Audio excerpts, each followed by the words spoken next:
Bom dia! No vídeo de hoje vamos entender um pouco do que é a Gestalt. Gestalt é psicologia, psicologia da forma, e forma também é arquitetura, em teoria. Durante os finais da Idade da Razão, o Iluminismo como conhecemos, a psicologia, iniciada por nomes como Freud e Jung, se fragmentou em diversas subcategorias, e uma delas foi a Gestalt.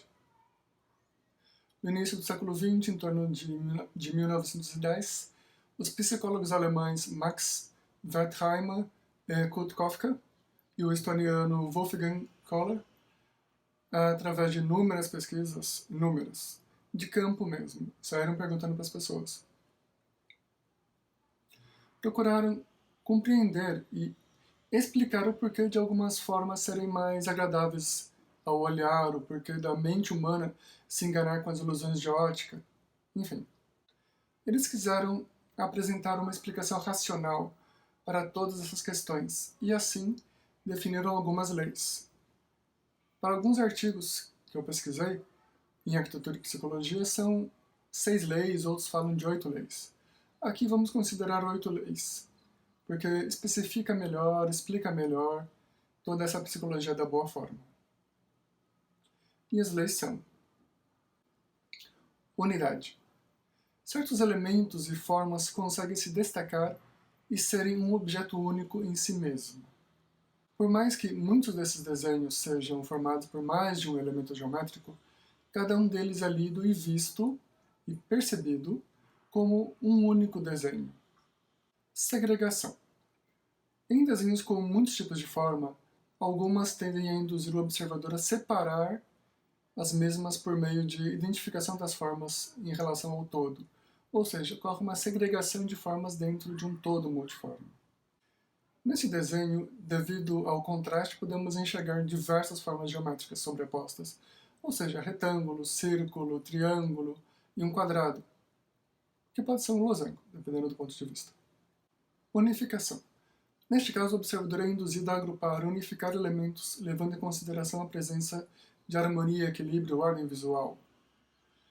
No agrupamento dos desenhos, vemos um círculo, um quadrado e um coração formado por quadradinhos. Fechamento. É quando a mente do observador é levada a completar formas, linhas, desenhos que no primeiro olhar parecem ser partes de um mesmo todo. E nossa mente nos fez ver um quadrado com círculos nos seus cantos, um círculo com um hexágono no meio e um retângulo. Continuidade. Esta lei, alguns autores a juntam com a anterior, pois se refere também ao completar de formas, que dão a impressão visual de continuidade suave, sem barreiras ou interrupções, formando um trajeto suave e único. As próprias formas dos desenhos levam o olhar do observador a continuar a imagem, mesmo não havendo mais desenho. É uma sensação de movimento. Proximidade. Esta lei se dá quando, em um conjunto de formas, aquelas mais próximas tendem a formar grupos distintos em relação aos outros que estão mais distantes. No desenho desses quadradinhos, vemos que os próximos se agrupam em 4 grupos diferentes. Com o realce dos quadrados e retângulo, podemos destacar os grupos. Semelhança.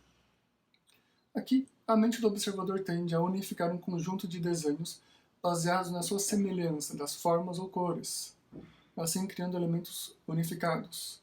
Nesses desenhos vemos uma curiosidade desta lei. Os semelhantes nos fazem ver 3 colunas distintas, mas, como se repetem, vemos 3 outras grandes colunas. Pregnância da forma, uma das mais importantes leis da Gestalt. A pregnância explica que a mente do observador tende a reconhecer as formas a partir da sua simplicidade. Quanto mais simples a forma for, mais fácil serão assimiladas pelo observador. Essa última lei também explica por que vemos formas reconhecíveis onde na verdade só existe o disforme, como nas nuvens. Nossa mente e nossos olhos buscam simplificar as imagens e assim garantir a assimilação das mesmas pelas pessoas. Bom, na arquitetura, a Gestalt nos ajuda a compreender o espaço, nos ajudando a dar continuidade a corredores, skylines, fachadas. A Gestalt ajuda a entender a unidade de conjuntos edificados, a separar diferentes blocos de partes do edifício. Nos exemplos que seguem, vemos correspondência das leis vistas nos planos e nos tridimensionais das fotografias dos edifícios prontos, ou mesmo nas maquetes eletrônicas. Edifícios com formas claras, simples, que se relacionam à geometria cartesiana, tendem a formar uma unidade forte, que se destaca na visão das pessoas, como nos exemplos. A igreja da Pampulha de Niemeyer se destaca pela sua simplicidade. O MASP se torna único por dois motivos. O primeiro, devido aos pilares e viga, vermelhos de hoje em dia. E o segundo é o formato puro retangular do todo, o bloco inteiro. Nessas duas obras de Walter Gropius, percebemos que ocorre a segregação de dois volumes bem claros, em parte devido à ausência de janelas de um dos volumes. No caso das janelas do outro volume, elas formam conjuntos próprios, demarcando seus próprios espaços dentro do edifício. Também podemos ver a segregação das partes por mudanças de cores, materiais, usos, formas, enfim. Unificação e fechamento. No caso dos edifícios aqui apresentados, iremos juntar essas duas leis, pois elas se complementam e tendem para ser redundantes no caso dos prédios. No caso dessa obra do escritório dinamarquês Big, vemos a continuidade percebida na cobertura do prédio, que, com a curva, tende a fazer o olho ignorar os espaços abertos e visualizar uma montanha. Nessa outra obra do mesmo escritório, também percebemos uma montanha. Curioso. Essas leis, unificação e fechamento, nos explicam por que enxergamos unidades como os números feitos por filetes variados, o teto, onde há pérgolas e elementos abertos, corretamente delimitados pelas vigas. A lei da continuidade também confere movimento aos edifícios, levando nossos olhos a passeios pelas formas. Esse primeiro exemplo conta até com as luzes das torres, levando nossos olhos para o céu. O segundo exemplo aqui, um projeto de TFG de um arquiteto mestre aí, leva o olho do observador por cima da cobertura a continuar e se misturar com o entorno da obra, gerando uma certa complementariedade entre o espaço existente e a obra proposta.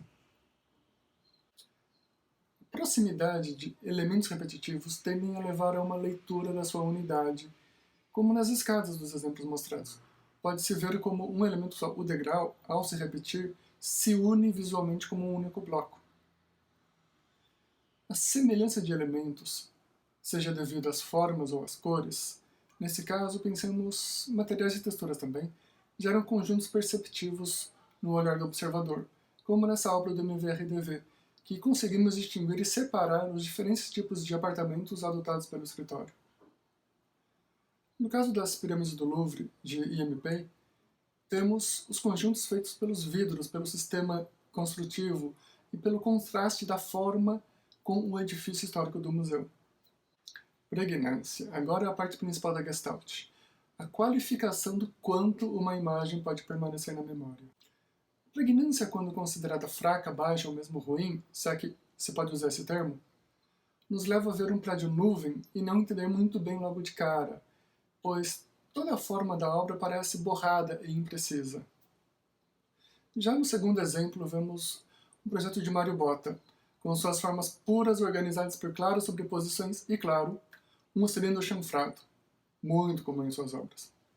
Devido às formas geométricas claras, essa obra possui, então, uma pregnância maior, de mais fácil apreensão pelo observador. Agora vemos uma obra de Frank Gehry. Pois é, tinha que ter. Gehry é famoso por suas formas escultóricas, pela complexidade de suas estruturas, nem tão complexas assim, enfim.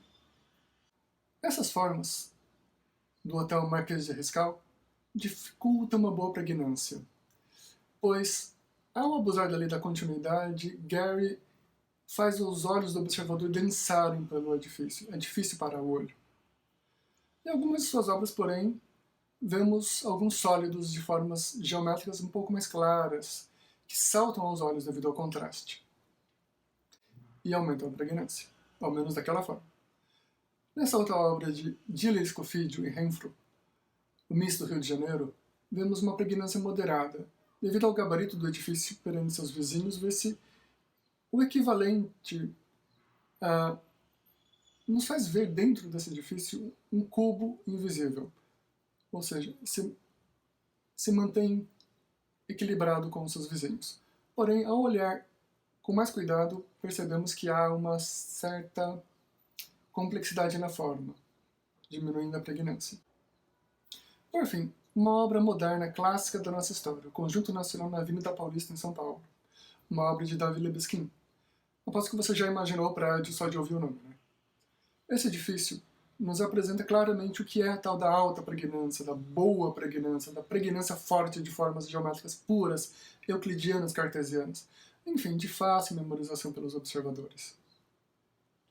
Como disse no vídeo anterior, a Gestalt é fascinante, e por incrível que pareça, só foquei no que toca à arquitetura. Para os psicólogos existe muito mais aprofundamentos. Os exemplos foram suficientes? Faltou alguma coisa? Deixe nos comentários suas ideias, sugestões e, claro, dúvidas. Por hoje é só, pessoal. Como sempre, se gostou do vídeo, é só curtir, se inscrever no canal e compartilhar para saber um pouco mais o que é arquitetura em teoria. E ative também as notificações para saber quando houver novos vídeos. Até mais!